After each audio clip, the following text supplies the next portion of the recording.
జగన్మోహన్ రెడ్డి మీడియాతో మాట్లాడి పరకామణి కేసులో చిన్న దొంగతనం దాన్ని ఎంత రాద్ధాంతం చేస్తున్నారేంటి అది ఇదని మాట్లాడుతున్నారు. దాని మీద మీరేమంటారు? ఈరోజు జగన్మోహన్ రెడ్డి గారికి దొంగతనం అనేది చిన్న విషయం అయిపోతుంది.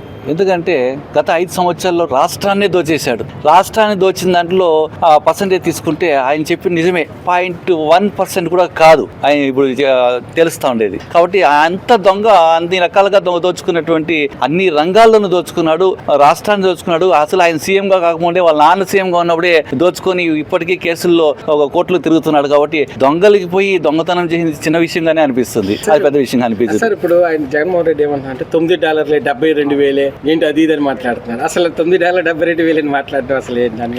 $9.72 అనేది కాదు, ఎంత దోచింటే నువ్వు ఈ $9 తేల్చావంటే ఇంకా ఎంత దోచుకొని ఎంత వెనకేసుకున్నారు, ఎంత ఆస్తులు కూడా కట్టుకున్నారు. ఈ రకంగా టీటీడీ ఆస్తుల్ని, టీటీడీకి సంబంధించినటువంటి ధనాన్ని కూడా దోచుకునేది కూడా ఒక మనిషేనా, ఒక మానవత్వం ఉన్నటువంటి వ్యక్తులేనా, ఈ సమాజానికి మేలు చేసే వ్యక్తులేనా? ఇలాంటి దైవం సంబంధించిన దాంట్లో కూడా అవినీతిలు చేసిన కాకుండా దాన్ని కూడా హాస్యాస్పదంగా తీసుకొని చాలా టేక్ ఇట్ ఈజీగా తీసుకునే తత్వం ఉందంటే నీ అణువణువున ఈ యొక్క జీర్ణించుకోపోయిన దోచుకోవడం అనేది అణువులోనూ ఉంది అనే దానికి ఇదే నిదర్శనం అని మన జగన్మోహన్ రెడ్డి గారి యొక్క వ్యక్తిత్వాన్ని చాటే విధంగా ఆయన మాటలు ఉన్నాయని నేను చెప్తున్నాను. డబ్బుల్ని ఎలా పోగుపెట్టుకోవచ్చు, ఎలా దాచుకోవచ్చు అనేది దానికి పూర్తిగా నిదర్శనం జగన్మోహన్ రెడ్డి గారు. దాని దొంగతనం బయటపడిపోయేట్లే కదా, అది ప్రజలకందరికీ కళ్ళు కనిపిస్తుంది కదా. ఎంత బట్టబయలుగా కనిపించేటటువంటి తత్వం ఉన్నటువంటి వ్యక్తులు ఆ వైసీపీ పట్ల ఉండడం, అది మన ఆంధ్రప్రదేశ్లో వాళ్ళు కూడా ఒక తటను గెలవడం అంటే నిజంగా ప్రజలంతా చాలా బాధపడుతున్నారు. ఇట్లాంటి వాళ్ళనే మనం గెలిపించాం గతంలో,